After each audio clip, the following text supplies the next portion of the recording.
Les fenêtres étaient barricadées de l'intérieur. Les clous, enfoncés par une main tremblante, sont rouillés par l'humidité et les vitres derrière sont couvertes de givre, comme si quelqu'un avait soufflé dessus depuis un autre monde. Le palais de Saint-Paul sent la laine tomber. Un serviteur qui osa entrer sans frapper raconta plus tard qu'il trouva le roi debout au centre de la pièce, une torche braquée sur son ombre. Il répétait qu'elle lui parlait à voix basse et qu'il fallait la brûler sous peine d'attirer les Anglais. Nous sommes à la fin du mois de novembre de l'année 1424. Charles, sixième roi de la dynastie des Valois, ne régnait plus officiellement. Oui, de jure, il était toujours monarque. Mais en réalité, le pouvoir était passé depuis longtemps au dauphin, au prince Charles et au duc de Bourgogne. Le roi lui-même était isolé. Ses journées se passaient dans le silence et la puanteur. Les pièces où il vivait étaient rarement aérées.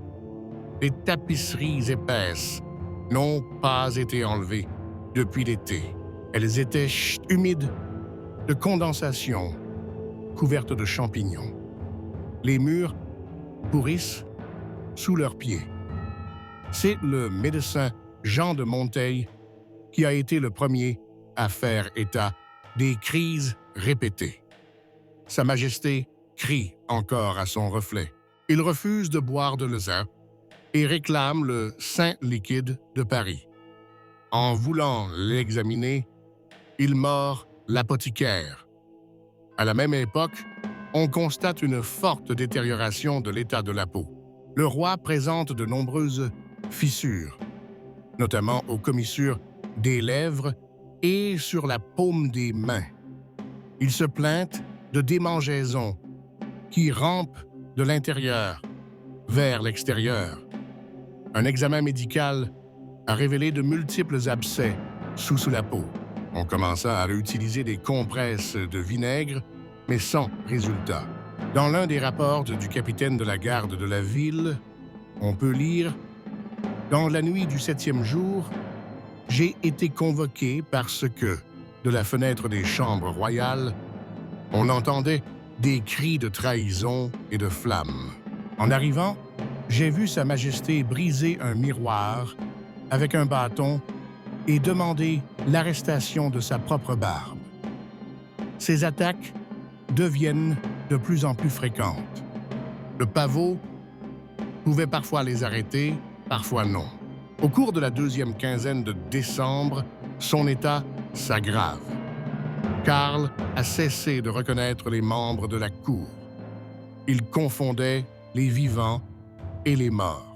Une fois, il parla pendant 2 heures à une chaise vide, pensant que son frère Louis, assassiné près de 20 ans plus tôt, y était assis. Selon le moine Fernand, pendant ces jours-là, il ne discernait pas le temps. Il disait « Il y aura bientôt 1000 ans que je suis sur ce trône et 1000 autres avant la fin de la guerre. » Ces discours étaient enregistrés et conservés dans les archives secrètes du palais. Certaines phrases étant considérées comme des prophéties. La température dans les chambres est basse, mais Charles ne permet pas de faire du feu. Il prétendait que la fumée attirait la bête des profondeurs de la terre. Il dormait dans une robe de fourrure qui n'avait pas été lavée depuis le printemps et qui dégageait une douce odeur de pourriture. Plus tard, un examen a révélé que le tissu avait absorbé le pus des plaies qui s'étaient ouvertes sur son dos. Elle suintait continuellement.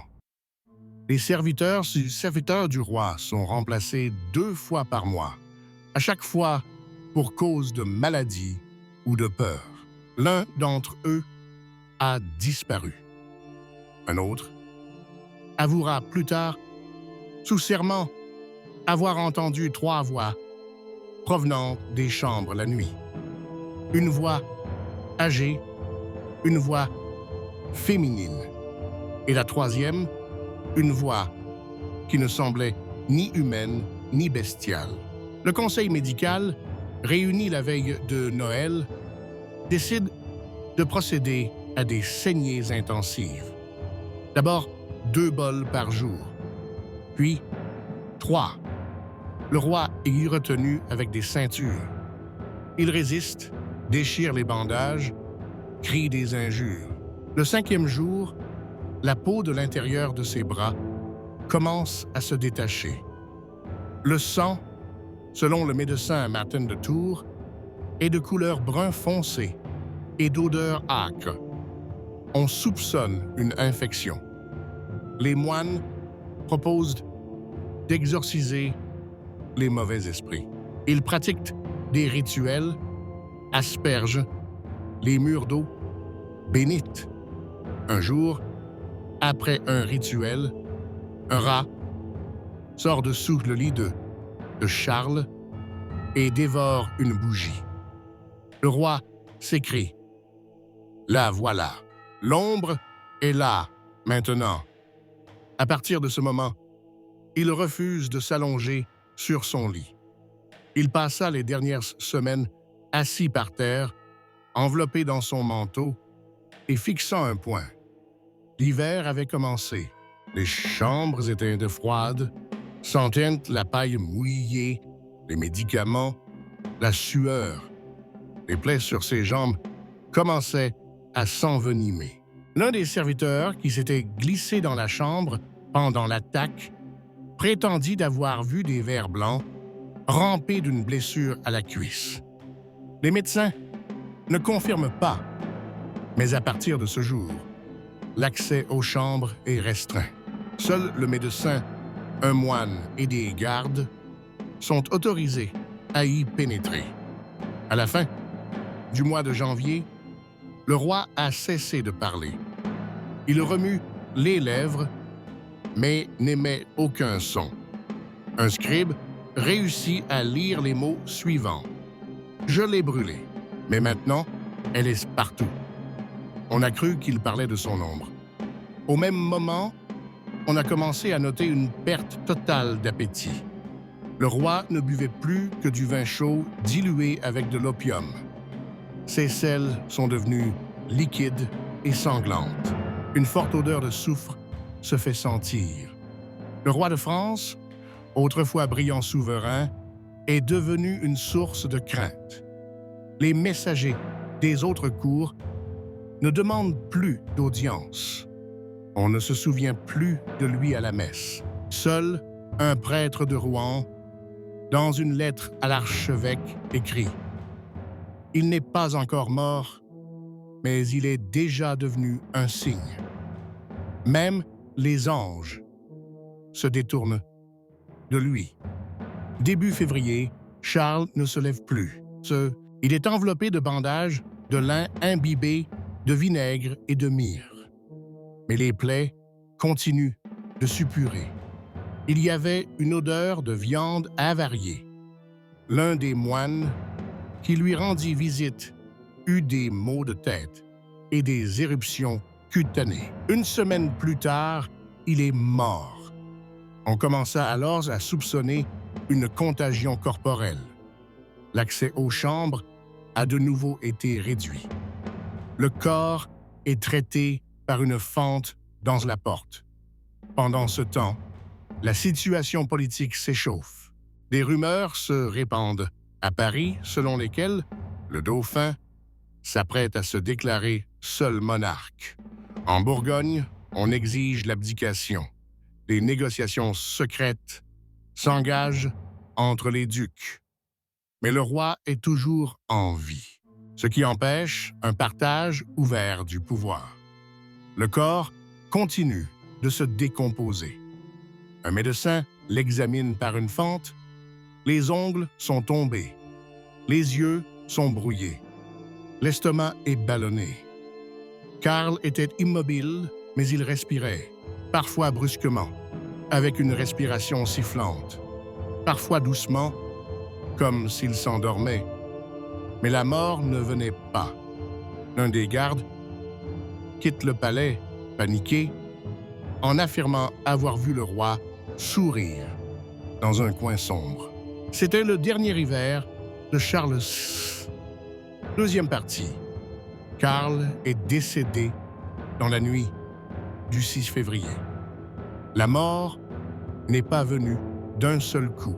D'abord, sa respiration s'est arrêtée, puis, selon le moine Benoît, son cœur a battu 3 fois de plus, comme une cloche qui appelle, mais n'attend pas de réponse. 3 fois, comme une cloche qui appelle, mais n'attend pas de réponse. Lorsqu'il fut transporté, l'odeur était telle que les serviteurs tenaient des éponges imbibées de vinaigre. L'un d'entre eux mourut plus tard de fièvre. Le corps fut transporté dans une boîte fermée, rembourrée de cire à l'intérieur. La tentative d'embaumement a échoué. Les tissus étaient trop abîmés, les entrailles détruites. Le sang a coagulé avant l'autopsie. La poitrine était sombre, presque noire. Les yeux ne se fermant pas, ils ont été recouverts d'un tissu. Le même jour, le dauphin a convoqué un conseil secret. La déclaration dit « Le roi est mort de vieillesse et de prière ».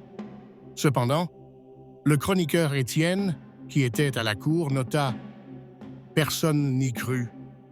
Tout le monde se tait. Même les cierges ne brûlaient pas dans la chapelle. La panique règne dans la ville. Beaucoup sont convaincus que la mort de Charles entraînera un châtiment. La rumeur se répand que le roi a laissé un testament secret dans lequel il renonce au trône et demande que son corps soit enterré sans honneur. Il n'est pas enterré pendant 3 jours. Les évêques se demandant s'il est permis de dire la messe pour quelqu'un qui a brûlé sa propre ombre. Lorsque le corps a finalement été transporté à la basilique de Saint-Denis, la procession s'est déroulée dans le silence. Aucune fleur n'est jetée, aucune larme n'est versée. Quelqu'un jeta une branche de sorbier vers le cercueil, symbole du bannissement des impurs. Après les funérailles, les appartements du roi sont fermés et les portes sont barricadées. Elles ne seront plus ouvertes pendant plus de 20 ans. La mort de Charles VI ouvre une ère de nouveaux troubles. Le dauphin se proclame Charles Fête, mais la Bourgogne refuse de le reconnaître. Les Anglais augmentent la pression. Une purge s'opère à la cour. Les anciens courtisans disparaissent et sont remplacés par de plus jeunes. Plus personne ne mentionne le nom de Charles VI, mais dans les mémoires du moine Fernand, c'était un roi dont l'âme n'était acceptée ni par le ciel, ni par l'enfer. Il est devenu cendre parmi les vivants. La mort survint dans la nuit du 5 au 6 février, à la 2e heure. Les seuls témoins sont le frère Benoît, le médecin Guillaume Leroy et l'un des gardes du corps. Charles est resté allongé sur le côté, sans bouger pendant près de 3 jours. Mais ses yeux sont restés ouverts. Sa respiration devient de plus en plus irrégulière, avec un sifflement humide. Selon Benoît, le dernier son n'a pas été un mot, mais un sanglot, comme si l'on aspirait du tina. Ensuite, le pouls a disparu. Le cœur a battu encore 3 fois, à de longs intervalles. Puis, ce fut le silence complet. Le médecin a noté dans son rapport « La peau des bras se séparait déjà. La poitrine était gonflée. Un liquide jaune, mélange de mucus et de sang, suintait du nez et des oreilles. Les yeux ne se fermaient pas. Les paupières ne se pliait pas. Sur l'insistance du moine, le corps est immédiatement enveloppé dans un linge imbibé de vinaigre et de myrrhe. Mais au bout d'une heure, la décomposition a déjà commencé. Des taches s'infiltrent sous le linge et une odeur âcre de graisse et de pourriture s'en dégage. L'un des gardes, qui se tenait à la porte, décrivit plus tard l'endroit comme sentant comme une cave où l'on aurait oublié de la viande.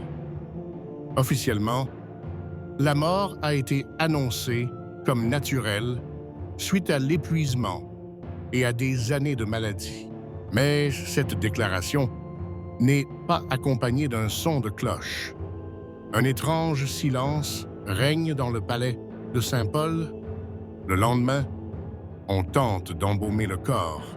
La procédure est interrompue dès la première étape.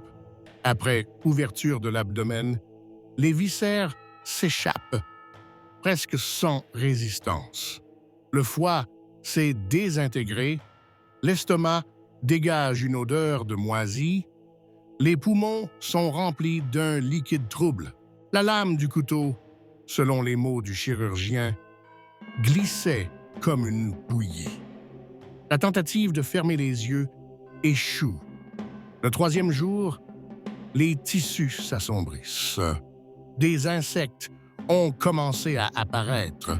Ils ont alors décidé de ne pas exposer le corps pour un adieu public. Il fut placé dans une boîte, rembourré à l'intérieur avec de la cire et scellé avec de la cire à cacheter. Le cercueil est porté par 6 hommes, tous gantés, le visage couvert de mouchoirs imbibés de réfort et de vin. L'un d'eux s'est ensuite évanoui dans la rue. Il a été transporté au monastère où il est décédé le 4e jour. Les funérailles ont eu lieu à l'aube du 8 février. Au lieu d'un cortège, il y avait 4 charrettes et 20 gardes. Aucun noble ne vint. Aucune fleur n'a été jetée dans les rues. Aucune plainte n'a été entendue. Seules les femmes, se cachant le visage, se tenaient aux fenêtres. Dans la basilique de Saint-Denis, la messe se déroule porte close. Le moine Anselme note: le chant a été interrompu 3 fois. L'un des chanteurs perdit sa voix. Les cierges s'éteignirent d'un vent qui n'était pas là. Il n'y avait pas d'armoirie royale sur le cercueil. Une simple croix gravée au charbon de bois.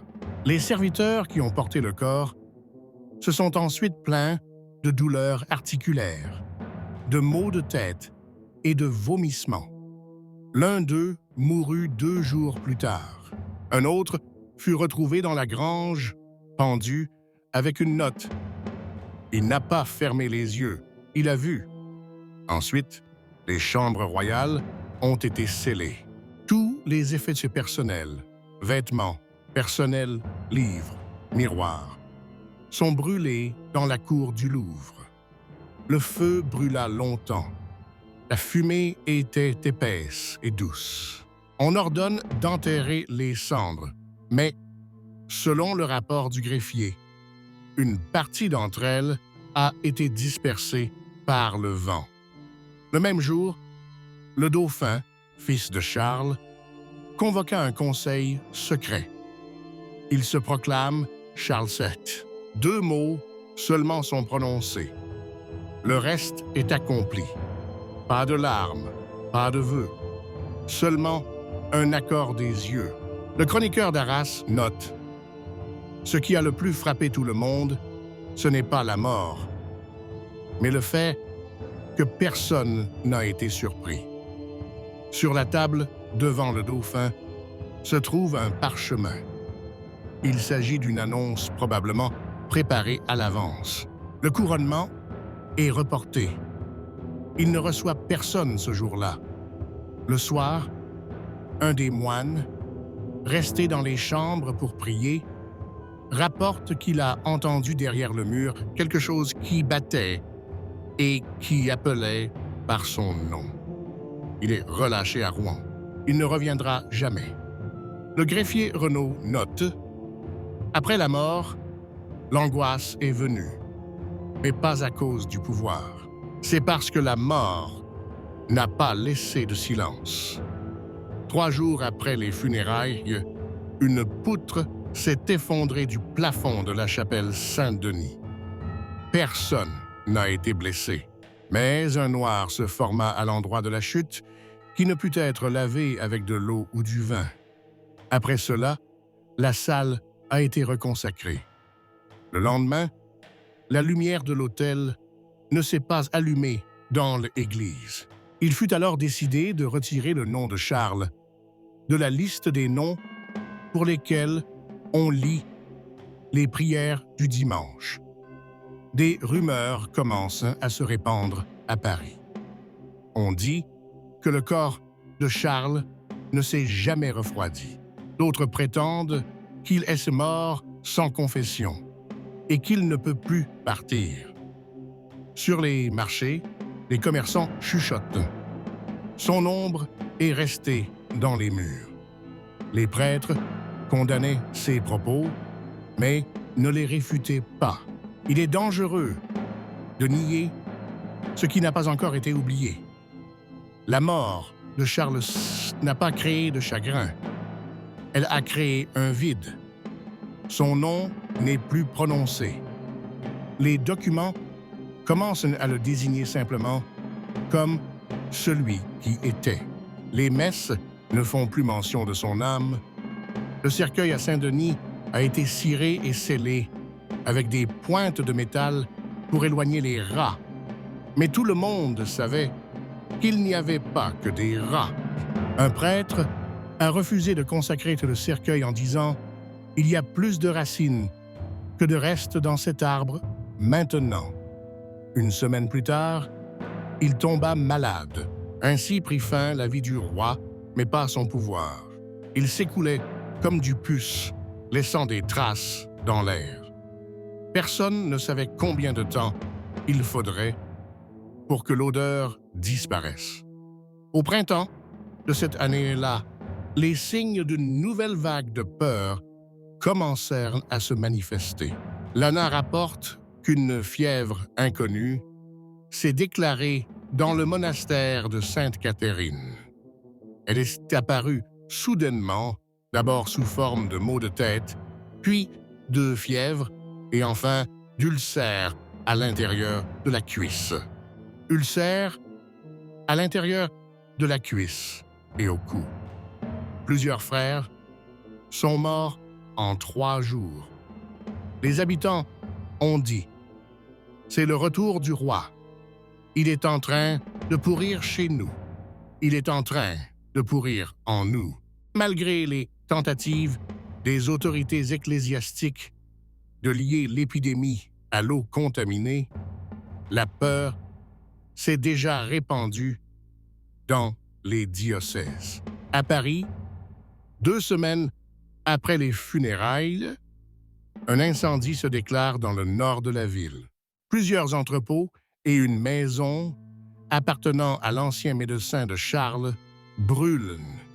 Ce dernier aurait conservé des copies des rapports médicaux sur l'état de santé du roi, ainsi que des notes personnelles sur les symptômes.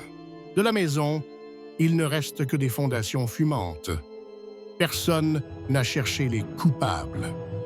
Le conseil municipal a statué « L'incendie ne sera pas enquêté pour éviter toute confusion. » Le chroniqueur Boucher écrit « Dans l'incendie a disparu ce que l'on craignait plus que la guerre, la vérité sur le corps du souverain. » Entre-temps, le nouveau roi, Charles VI, commence à affirmer son pouvoir. Ses premiers petits décrets interdisent la mention du nom de son père dans la presse, à la messe et dans les discours publics. Discours publics. Une ordonnance du 15 mars ordonne de brûler tout manuscrit contenant les expressions « le roi sans ombre »,« la septième voie » ou « la chambre noire ». Les archives du Louvre où sont conservés les journaux des courtisans du temps de Charles VI sont fermés. Le procès-verbal de la réunion du Conseil est ainsi rédigé. Ce n'est pas une question de mémoire, mais d'ordre. L'État ne peut être l'héritier de la folie. Les souvenirs, cependant, ne pouvaient pas être effacés. De vieux serviteurs murmurent que dans ces mêmes chambres, condamnées et oubliées, des bougies s'allument d'elles-mêmes. L'un des gardes se suicida en écrivant « Je l'ai entendu m'appeler ». Par la suite, le gardien des portes fermées fut complètement supprimé. Les pièces étaient laissées à l'abandon, mais, selon les récits, un air chaud et épicé passait parfois à travers les fissures. En juin, un prédicateur est arrêté à Rouen. Pendant la messe, il déclare « Charles n'a pas été puni pour sa folie, mais pour sa vérité. » Son interrogatoire dure 3 jours. Il affirme avoir vu un rêve où le roi, enchaîné, sort de son cercueil et marche dans les rues de Paris, laissant derrière lui une traînée de sang et des exclamations. Le procès-verbal de l'interrogatoire est conservé aux archives de Toulouse.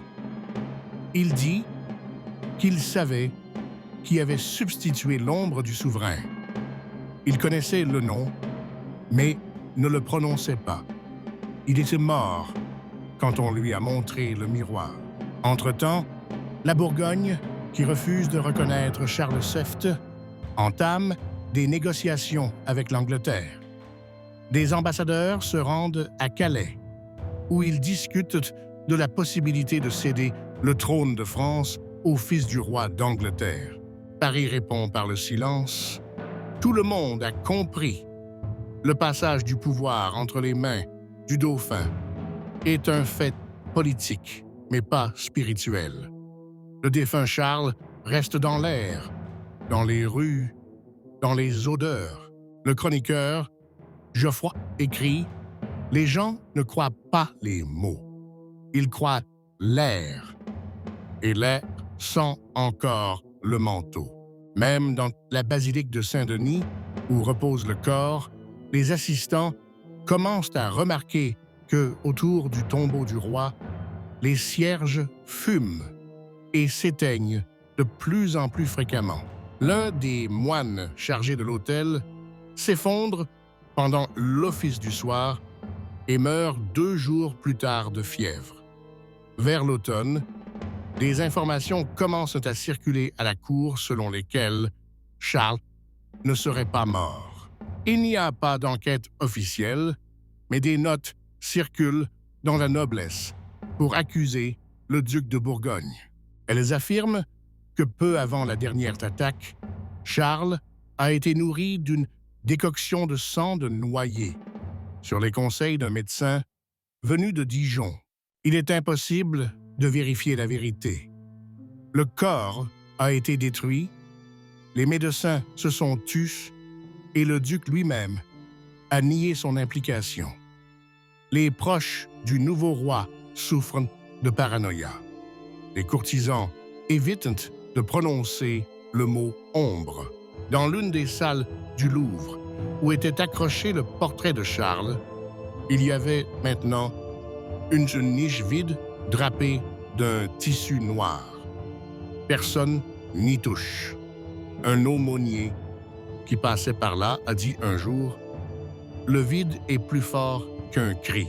Il fut transféré dans une abbaye du Nord. Charles Quint, lui-même, a souffert d'insomnie au cours de ces mois. Son médecin personnel a laissé des notes. Pulse faible, mains froides. Demande souvent qu'on asperge le lit d'eau. Il dit entendre les pas de son père. Lors d'une de ses audiences, il interdit toute mention d'une quelconque et brûle la plume avec laquelle il a signé son premier décret. Le scribe, qui en fut le témoin, disparu par la suite. Mais le pire, c'est la peur populaire.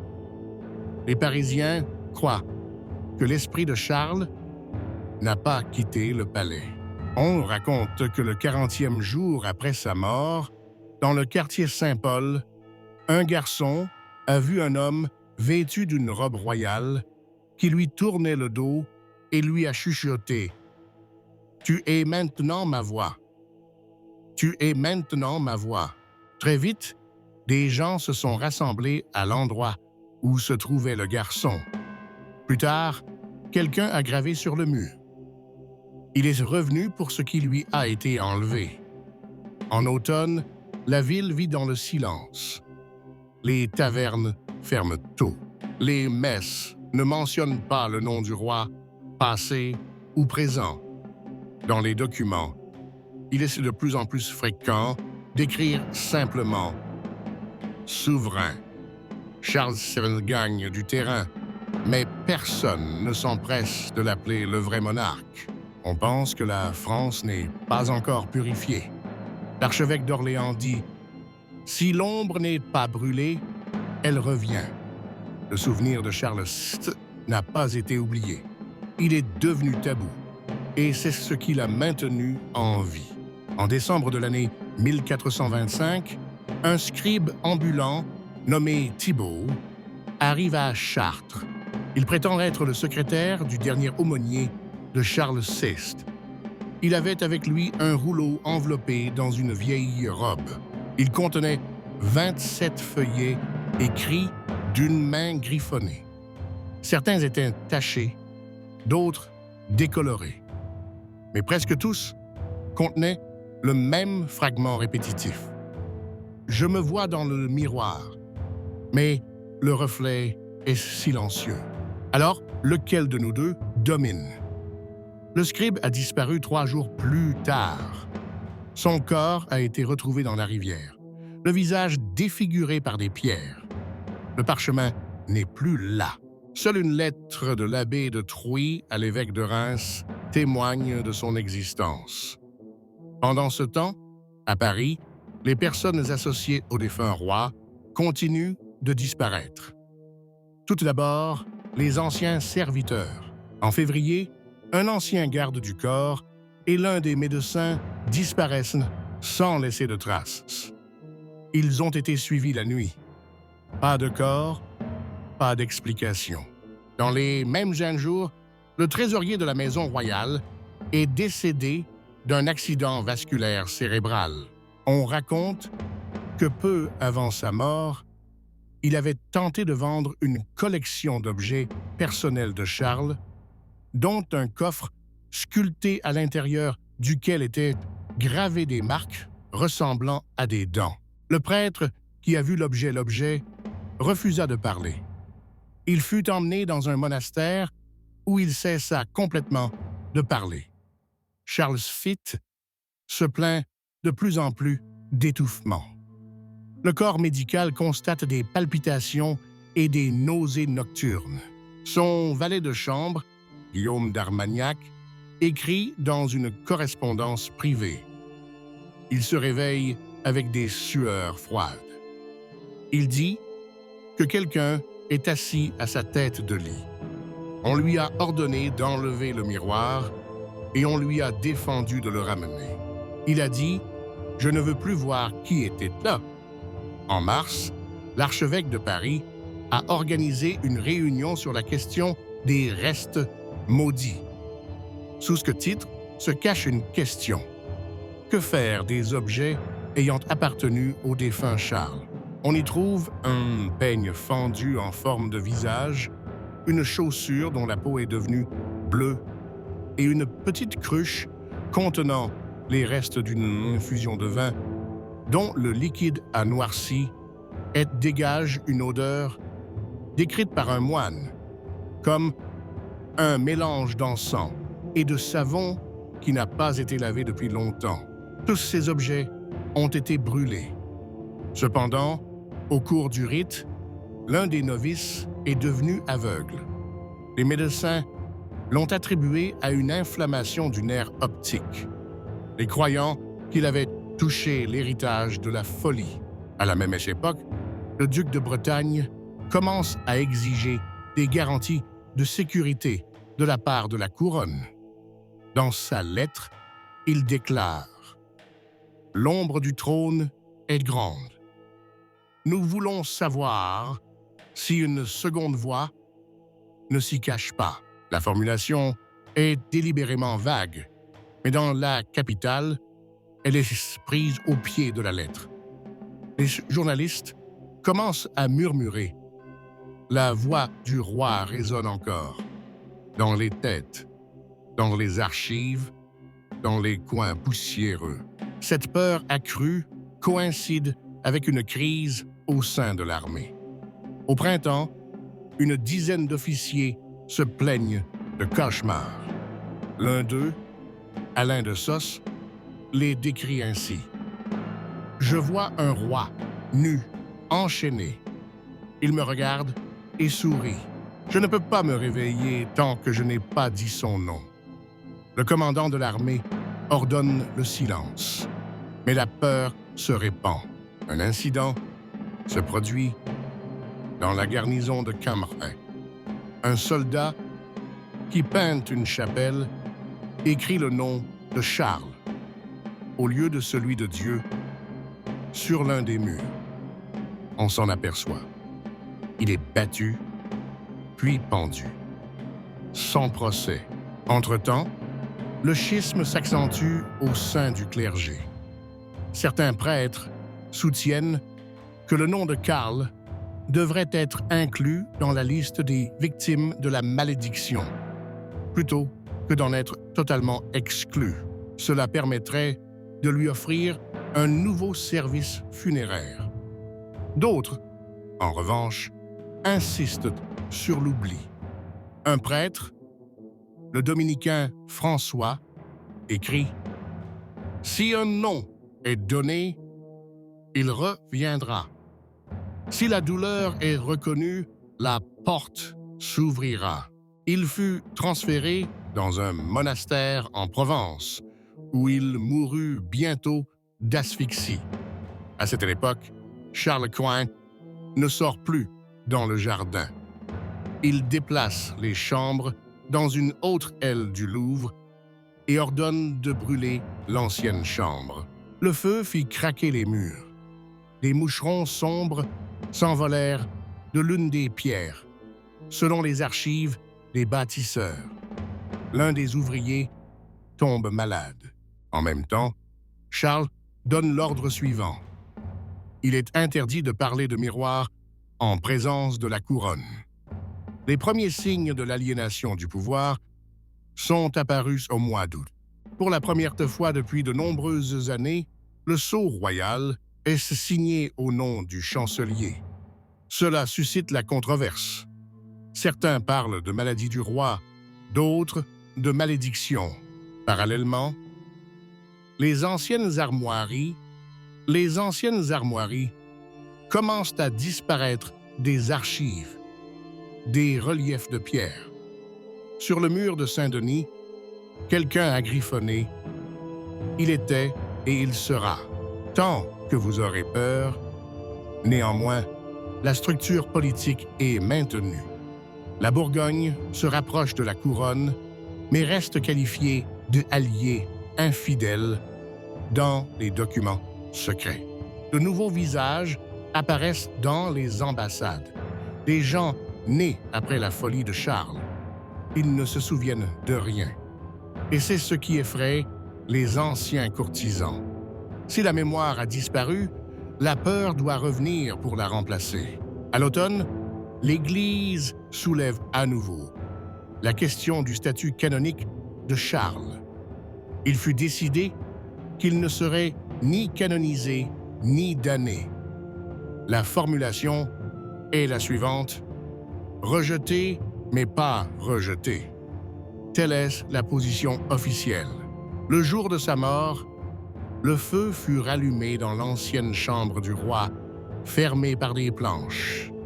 Pendant la nuit, les gardes remarquent de la fumée. Personne n'est entré à l'intérieur. Ils n'entendirent que le bruissement des étoffes et le bruit des pas. Au cours de l'hiver 1426, des rumeurs circulent dans les environs de Paris, selon lesquelles un groupe de mendiants aurait trouvé un morceau de corps sur l'ancienne route à l'emplacement de l'ancien terrain de chasse. Une main calcinée, portant un anneau doré aux armes des Valois. L'anneau est reconnu. Seuls 3 hommes l'ont porté du vivant de Charles VI. L'un est vivant, le second est mort au combat. Le 3e est le trésorier de la cour, disparu depuis 6 mois. Il n'a jamais été retrouvé. Le corps n'a jamais fait l'objet d'une enquête. Le prêtre appelé à consacrer le site refuse de s'approcher. Ce n'est pas la mort, c'est le retour. C'est un retour. À partir de cette époque, Charles VII ne se montre plus guère en public. Sa nouvelle chambre à coucher était tapissée d'encens et d'argile. Tous les tissus sont noirs. Il fait enlever les miroirs et ordonne qu'on l'asperge de bénite tous les soirs. Le médecin écrit dans un rapport en février, il perd la notion du temps. Il dit que son père chuchote à travers le plancher. Il a peur de la fenêtre. Lors des messes, le nom du roi est lu comme héritier du trône, en prenant soin d'éviter les mots superflus. Dans les documents officiels, pour la première fois depuis 30 ans, apparaît la phrase « avec l'ombre du passé inachevé ». Au printemps, un groupe de prédicateurs se réclamant des yeux du roi mort apparaît dans le nord de la France, à Amiens.